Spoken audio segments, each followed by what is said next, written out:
In this video, I'll show you how to save an Instagram post for later.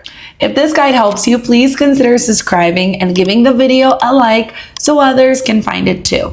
So let's say you're scrolling on Instagram and you find a post that you want to see later or share with someone, but not right now. The way to save it is to tap right here on the icon that you're going to see on the right corner. Think of collections like small little albums with your saved post.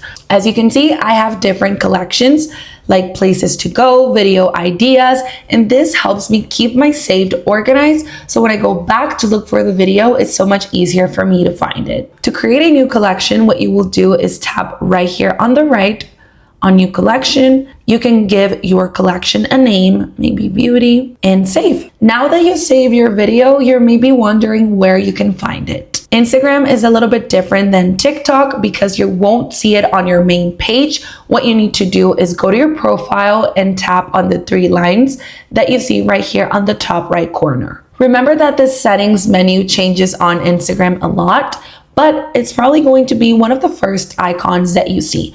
So I'm going to tap right here under saved, and now I will be able to see all my saved videos, including the collection we just created. And that's it. I hope that helped.